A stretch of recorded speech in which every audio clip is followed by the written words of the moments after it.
Hello, my sewing friends. This is Friday Sews. Woohoo! I'm Jen, and this is my sewing room. Welcome. I'm glad you're here. This is Friday Sews, when we talk about sewing in general, all kinds of things, and a little bit of life kind of sprinkled in. Let me tell you about the sewing I did this week, which was not much. It was more like finish up stuff, no substantial thing that I made. I finished this. This is an apron for my daughter that she requested for her birthday. Her birthday was the 29th of March, but I will see her this coming weekend, like next weekend. So I'm going to give it to her then. It's Butterick 5125, an older pattern from 2007 that I've made so many times. I could probably do this in my sleep. I was going to do a cat face on the pocket, and I just didn't want to work that hard. This right up here where the binding meets the top edge, it's off just a little bit, like 1/4 of an inch. And while I am very fussy about precision, this next reason is why I should probably just be thrown off the precision train. Izzy from Dizzy Quilts and Sews, she's a friend of mine from Montreal, and I think she does this every month or every 2 or 3 months. She does a little mug rug tutorial, which is a quilt. It's a little 5" by 7" quilt. And it's great if you don't know how to quilt and you want to try it. So I tried it at Christmas time and I thought, I don't know that this is for me. So I thought I'd try this one, and I'll link up here the tutorial for you to go have a look at if you're interested. I thought I would try it because it's a tulip for spring, and I thought, oh, that's cute. So I wanted to do it out of Hawaiian print fabric. So I did one, and it was a total fail.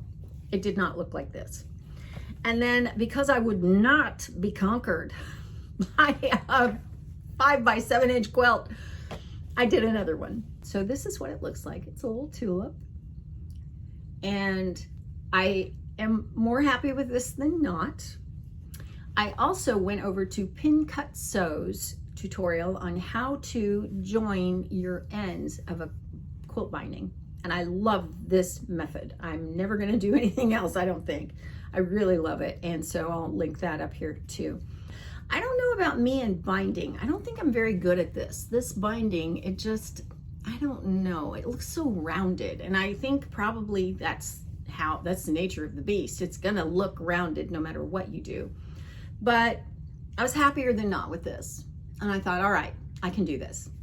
So it's a lot of brain work and a lot of fussing around with just trying to get things exactly precise. So I went ahead and finished that. And then last night I was on a FaceTime call with my daughter, my creative daughter, Emma. And I picked this up out of the trash because I had thrown it in the trash. I thought, forget it. What happened was I did the stitch and flip method instead of binding, which is basically you just put right sides together and sew around and then turn it inside out. And yeah, and then I thought, well, I'll go around the edges with a decorative stitch from my machine, which I never use. Who among us ever uses those? Well, I thought, okay, well, I'll give it a try. So I tried one, didn't like it, tried another one, not all the way around, got, like to the end of one side. Didn't like it either. So I tore both of those out. And then I thought, ooh, there's a cool one that looks like free motion quilting. It kind of just goes like all over. And I thought, oh, that'll be great. Well, I got down to about the end and it got stuck and it kept going over and over and over itself. I thought it was going backwards and I thought, oh my gosh. So there was no way, it was matted. So there was no way to tear it out. So I'm sitting there last night and I thought, oh, what's something I can do with my hands? And I pulled it out of the trash and I started picking at it. And I knew nothing was going to happen, but it was something to do with my hands while I was sitting and talking with Emma. So we hung up and I thought, I bet I could just cut this off and just make new squares for it. So I did. I found a new backing fabric. I found more of the binding that I had used on this one. And I made new squares and I bound it and quilted it, and I'm happy. I'm happy with this. Well, I'm happier with this. The whole stitch in the ditch and, with the binding, it's a lost cause on me. And so it's okay. It's okay, but it's not precise. And I need to stop being such a perfectionist and just be happy with it. But I have 2 little mug rugs. I don't know. I may keep trying this just because I won't be mastered by a thing that I can't do very well. And I honestly think that it's just practice. Practice makes perfect. So yeah, that was Precision 101, which I failed, but I will get better. I get more tries, don't I? Yeah. So I worked on New Look 6673, and I have resolved that this pattern just doesn't work for me. And that's because I've taken this apart and put it back together about 4 times now, and I'm done. I'm done. You know, I have my limits. And the trouble is, even though this is a gorgeous print, it folds right here at the top of the seam. It just does not want to lay like it's supposed to. I don't know why that is. It's my body, I think. I don't think it's the fault of the pattern. I think it's the fault of my body. But yeah, I tried. It didn't work. So I'm going to pass this along to one of my girls, and if they don't want it, it'll get donated. And probably I will get rid of the pattern, but only because I don't want to look at it and wish that I could try it again and knock my head against how many walls trying to get it right when I'm fairly certain I will never get it right because of the way it's drafted. So that's okay. It's all right. I had to go get my scissors sharpened recently, and so I took 3 pairs in, and while I was there at the quilt shop where I take them, they had a table where people have donated things. So I was looking through, just kind of flipping through, and I found a couple of things. And these were, the paperbacks were 50 cents and the hardbacks were $1. So I found Thread Tails by Sewing with Nancy. And this is all about how to use decorative threads. I really this is what caught my eye. You know, just the idea that you can take loose thread and just sew right over it and, you know, come up with something that's kind of cool looking. So I love Sewing with Nancy. Nancy Zeman was one of the greats of our time when it comes to sewing. So it's got all kinds of stuff in here. So I picked that up, and then I picked this up, and I didn't know, I thought probably what was in this. It's called Heirloom Sewing for Today, and it's by Sandy Hunter. That's who it's by. Okay, so Sandy Hunter wrote this book, and I thought, oh, it's probably like kids' christening gowns and that, you know, that kind of stuff, smocking and heirloom kind of thing, Martha Poland kind of stuff. And turns out, nope, it's all kinds of heirloom sewing. One of the things that I saw in here that really impressed me was this. Isn't that beautiful? It's just a t-shirt. So it's full of stuff like that. It's also full of home dec stuff like a lampshade and, you know, a few other things. But it turned out, you know, I was really glad I picked this thing up because I thought, wow, this has got cool stuff in it that I might want to make. I don't know. I always say that, and then it's like, what eternity is going to pass before I ever get around to doing something like that? But yeah, I just think it's a cool thing.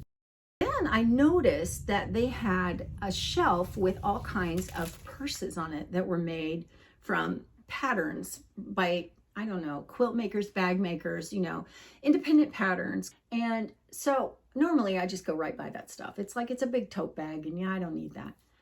I saw one of these purses and I thought, I like that. I really like that. I like the shape. I like the size.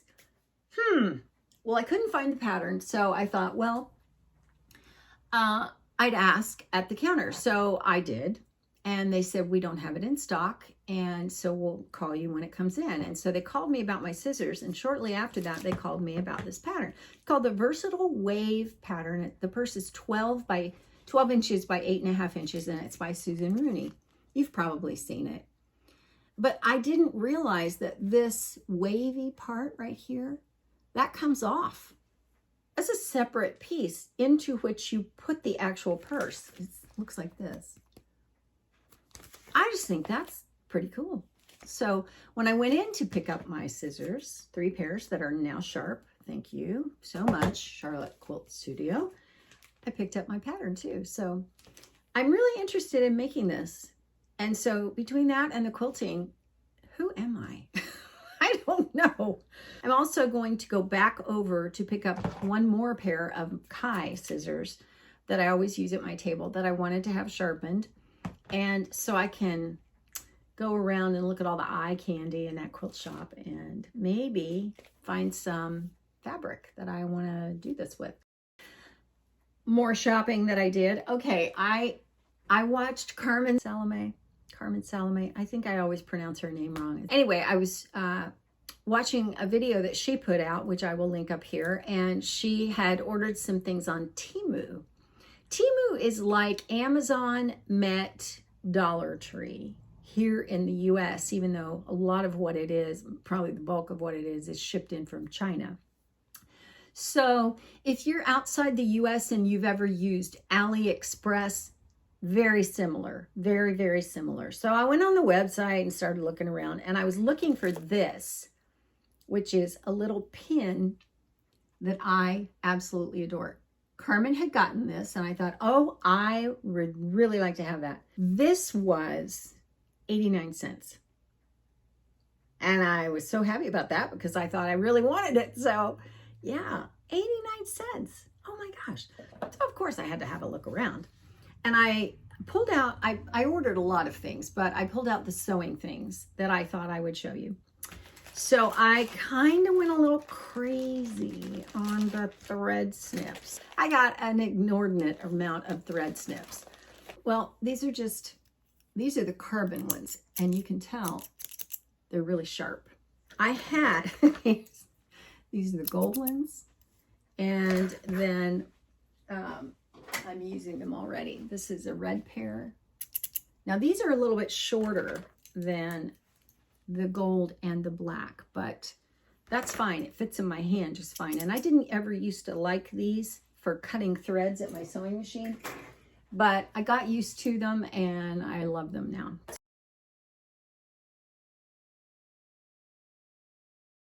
Now I wanted to tell you about these because the 5-pack was $1.98. Then I got the black ones, which they say are carbon steel. These were 2 for $1.29. So that's not bad. That's like $3.29 for all of those. Then I got some pins. I just thought these were so cute. They are little buttons. And I wanted to see if they were the same size as my quilting pins that I have. My pins are all getting really dull. So I wanted to see about that, and I wanted to see about the quality. And I would tell you that these are not the finest pins that I've ever used in my life. You got a box of 50 for 99 cents. So that's a pretty good deal. But in this case, it may be that you're getting what you paid for. So I don't know. I'm going to use them, but I don't know. I will get back to you. And then I got an elastic threaders. These are the kind like that Dritz carries. And I have a bodkin that always is letting go in the middle of the casing. So I thought, well, I'll try these. So these were $1.68. And they're fairly small. I think you have 3 of them in there. Yeah, for 1/4 inch, 1/2 inch, and 3/4 inches elastic. I got an awl because I wanted something to be able to feed things through when I can't use my hands to get a hold of, like those quilt bindings, going around the corners, trying to get in there. Plus, this will poke holes in things, and that's good. So this was $1.19. Good deal. I got, that the thing they have called a purple thang. It's T-H-A-N-G, thang. It's, it looks like this. And you can get these, the actual original is expensive, and then you can get the Amazon version, which is less, markedly less. This was $1.49 for 5. And then I got some pressing cloths. It comes in a package of 2, but they're packaged separately. So it's mesh and bound, and it's just a piece of mesh, really. And you get 2 individual packages of them. It's 40 by 60 centimeters, and they were $1.48 for two.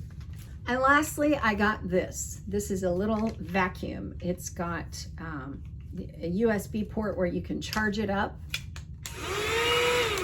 It's got a little brush to go on the end, and I have used this on my serger, and it, you know, it was $8.89. So, I mean, this is not quality, best thing you have ever bought in your life, but it's a good little vacuum. It's got a little, you can tell, it picked up a fair amount of stuff off my serger and my sewing machine. So it's a little filter in there that I need to clean, but it's no big deal. It's just, you know, like I say, not a $40 or $50 vacuum.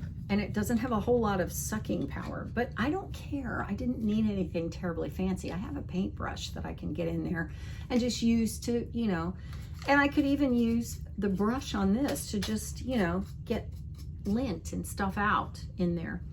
It doesn't reach all the way in and around, but I mean, it's because it's this size, and that's okay with me because, like I say, I've got my paintbrush that I got at Dollar Tree, and I just get in and, you know, get lint out with that.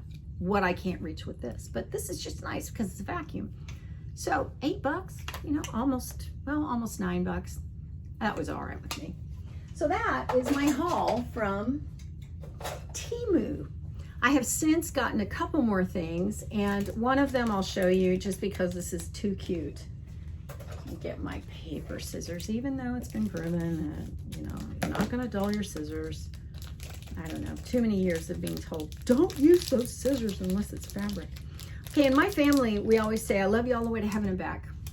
And there is something that goes with that saying for each of my daughters. One is Beecha, one is I'm gonna keep you forever, one is I'll wait for you to hold your hand, and that has to do with going to heaven. One is where does God have you? In the palm of his hand, you know. So I saw this and I thought I have to buy that. I have to buy that. It's a keychain and it says, I love you more. The end, I win. I bought 6. Every one of my kids is getting one just because I win. Yes, I need a win frequently. I don't have very many questions for you this week or comments to tell you about. Just 3. Emlyn Cannon said, with regard to the absolutely hysterical story about the dog of Victoria Hannah's that ate the small round thing, marijuana butt, and her dog was high out of his mind. Oh my God, I'm still laughing about that. She said the vet bill was cheaper than rehab. Alexandra said, because last week I was sitting out on the lanai and I have a bird feeder behind me. Actually, it's right outside my kitchen window. And I often will put peanuts in there and the squirrels will climb up and get them. And she said, great blog, but I got distracted by the squirrel on the bird feeder. And I wondered if that was going to happen. I didn't notice it in the editing process, but I had to go back and watch it again. And I thought, oh yeah, there it is. Yep, my little friends. And then Carol Wampler said, now I need to find out how that grandson of yours is. I'm sure he is growing fast and you're going to have to see him and spoil him real soon. We need pictures. Well, my daughter sends me almost daily pictures of him, or videos, even better, of him. Thank God for cell phones. Man, what did we do before that? I don't remember. I think I blocked it out. We love Star Wars in our family. All of us love Star Wars. And he has this little Chewbacca onesie. And he had it on yesterday, I think, and his dad was taking video of him while he just kind of cooed. Oh my gosh, he sounded just like Chewbacca. So I'll let you watch that here.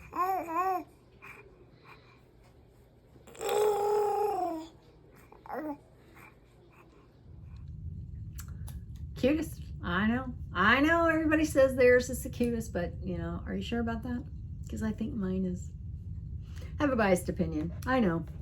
Okay, the question for this week is, what's your favorite animal print? Cheetah, snake, bunnies, squirrels, and bonus, what kind of fabric do you like to have in your animal print? Like, do you like for it to be printed on lycra spandex, or you know, calico cotton, or something else? I was told a long time ago that, Mom, the animal prints belong on the animals, not on your clothing. And I thought, okay. And it was one of those things where I think one of the girls was in high school, and like 2 or 3 of them jumped in and said, yes, Mom. So they're not fans. They're not fans. Well, I don't know that I'm a fan or not, but I reserve the right to change my mind. And so I don't have anything animal print in my stash. Now, it's not that I haven't owned things with like a cheetah print on them or something else like that before, because I think that can look so chic. So I think I'm not averse to it, but I haven't seen fabric that I love so much that I have to have it, and it's an animal print. So let me know, where are you on the animal print thing? Are you like my daughters that say they belong on the animals, those prints? Or those are so cool, I would make everything out of animal print if I could. Yeah. I think that'll do it for Friday Sews this week. Yeah, as always, there you go with the playlist in case you want to look, kind of sift through the previous episodes of my Friday Sews, but you can also click on the hashtag in the title of this video and it will bring up all kinds of Friday Sews videos that you can enjoy. So let me just leave you with the thing I generally leave you with these days, because I forgot about this scripture and then I got reacquainted with it, and I just can't let go of it. The steadfast love of the Lord never ceases.